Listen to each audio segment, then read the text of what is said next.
Shri Gayatri tours and travels Chardham యాత్ర complete travel plan. Amaravati land పూలింగ్ను వ్యతిరేకిస్తున్నారు ఉండవల్లి రైతులు. ల్యాండ్ పూలింగ్ నుంచి తమ గ్రామాన్ని మినహాయించాలని కోరుతూ ఉన్నారు. కలెక్టర్ ముందు గోడు వెళ్లబోసుకున్నారు ఉండవల్లి గ్రామస్తులు. సిఆర్డీఏ నిబంధనల ప్రకారం రిటర్నబుల్ ఫ్లాట్స్ ఇవ్వడం సాధ్యం కాని పరిస్థితి అయితే అక్కడ ఉంది. ప్రభుత్వం చెప్తున్న గ్రీన్ జోన్, E1 జోన్తో పాటు మరింత నష్టపోతామని కూడా రైతులు చెప్తున్నారు. గ్రామం మొత్తం మీద ఉన్న భూమే 1200 ఎకరాలని రైతులు చెప్తున్నారు. కుటుంబంలోని ఒక్కో వ్యక్తికి 10 సెంట్ల భూమి కూడా లేదంటున్నారు ఉండవల్లి గ్రామస్తులు. చంద్రబాబు, లోకేష్, పవన్ న్యాయం చేయాలని కూడా గ్రామస్తులు వేడుకుంటున్నటువంటి పరిస్థితి ఉంది.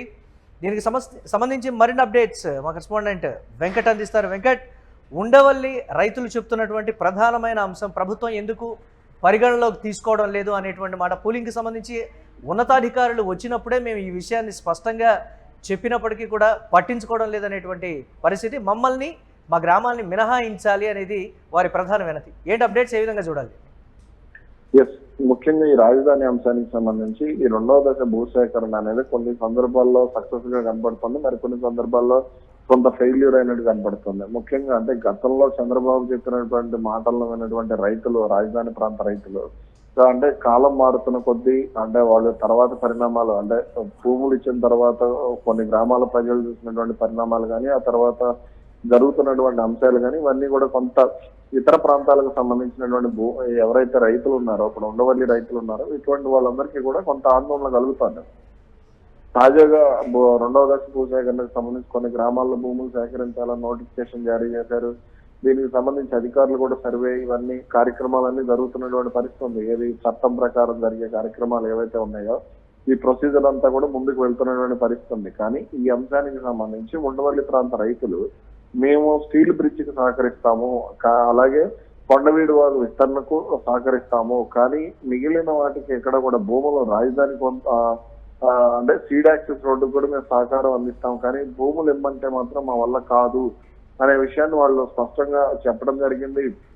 దీనికి సంబంధించి దాదాపుగా వందలాది మంది రైతులు కూడా వెళ్ళి తమ గోడును కూడా వెళ్ళబోసుకోవడం జరిగింది. దీనికి సంబంధించి అటు అంటే టీడీపీ అనుకూల మీడియాలో కూడా ఈ అంశాన్ని కొంత హైలైట్ చేసినటువంటి పరిస్థితి ఉంది. కాబట్టి రేపొద్దున భవిష్యత్తులో అంటే ఇట్లా బలవంతంగా లాక్కున్నారు అనే దానికంటే అంటే ప్రభుత్వానికి నెగిటివ్ ఇమేజ్ వచ్చేటువంటి అవకాశం కూడా ఉంది. కాబట్టి మరి అటు అంటే నిజమైన అమరావతి ఎక్కడుందో, ఆ బుద్ధుడి విగ్రహం ఎట్టుందో అటు జరిపితే బాగుంటుంది. ఆ రాజధానిని ఒకవేళ భూసేకరణ జరిపితే అటువైపుకి జరపాలి తప్ప ఇక్కడ వద్దు అనేటువంటి అభిప్రాయాన్ని కొంత రైతులు వ్యక్తం చేస్తున్నటువంటి పరిస్థితి ఉంది. అయితే ఇక్కడ రాష్ట్ర ప్రభుత్వం ఆలోచన మాత్రం ఈ ఉండవల్లి ఏదైతే ఉందో ఈ కరకట్ట ప్రాంతం కానీ ఇదంతా కూడా విజయవాడకు దగ్గరగా ఉంటుంది కాబట్టి ఇది కూడా తమ ప్రభుత్వ ఆధీనంలో ఉంటే రేపొద్దున తాము విజయవాడ, గుంటూరు, లేదంటే మంగళగిరి, తాడేపల్లి ఇవన్నీ ప్రాంతాలను కలపడానికి అనుకూలంగా ఉంటుందనేటువంటి ఆలోచన కూడా రాష్ట్ర ప్రభుత్వం చేస్తూ ఉండొచ్చు. కానీ దీనివల్ల తాము పంటలు పండేటువంటి భూములను కోల్పోతున్నాం అనేటువంటి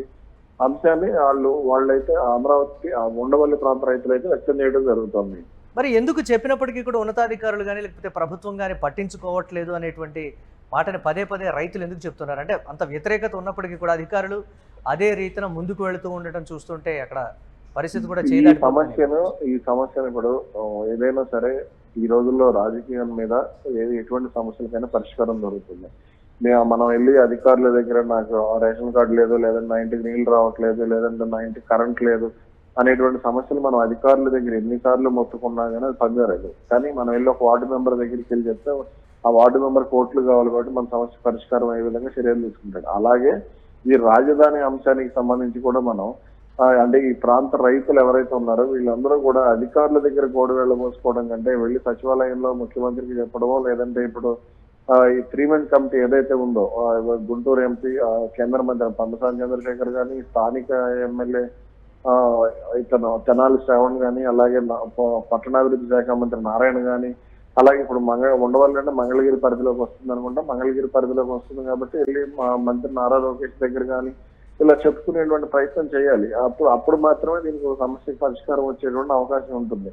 రాజకీయ నాయకులకు అవసరాలు ఉంటాయి తప్ప అధికారులకు అవసరాలు ఉండవు. అధికారులు, రాజకీయ నాయకుడు కానీ, ప్రజాప్రతినిధి కానీ, ప్రభుత్వంలో ఉన్న పెద్దలు ఏం చెప్తే అదే చేసేటువంటి అవకాశం ఉంటుంది. కాబట్టి ఈ సమస్య పరిష్కారానికి అధికారుల ఇళ్ళు కాదు, లేదంటే అధికారుల చేతులు కాదు, అధికారుల కాళ్ళు కాదు, రాజకీయ నాయకుల దగ్గరికి వెళ్ళి నిలబడితే తప్ప ఇటువంటి సమస్యలకి అయితే పరిష్కారం ఉండదు. Right, thanks for updates Venkat. ఇక అమరావతి ల్యాండ్ పూలింగ్ను ఉండవల్లి రైతులు వ్యతిరేకిస్తున్నారు. ల్యాండ్ పూలింగ్ నుంచి తమ గ్రామాన్ని మినహాయించాలని కూడా కోరుతున్నారు. కలెక్టర్ ముందు తమ గోడు వెళ్లబోసుకున్నారు ఉండవల్లి రైతులు. సిఆర్డీఏ నిబంధనల ప్రకారం రిటర్నబుల్ ఫ్లాట్స్ ఇవ్వడం సాధ్యం కానటువంటి పరిస్థితి అయితే అక్కడ ఉంది. ప్రభుత్వం చెప్తున్న గ్రీన్ జోన్, E1 జోన్తో మరింత నష్టపోతామని కూడా రైతులు నెత్తి నోరు మొత్తుకుంటున్నారు. గ్రామం మొత్తం మీద ఉన్న భూమి 1200 ఎకరాలని చెప్తున్నారు. కుటుంబంలోని ఒక్కో వ్యక్తికి 10 సెంట్ల భూమి కూడా లేదని ఉండవల్లి గ్రామస్తులు చెప్తున్నారు. చంద్రబాబు, లోకేష్, పవన్ న్యాయం చేయాలని గ్రామస్తులు వేడుకుంటున్నారు. సమీకరణ భూ సేకరణ 2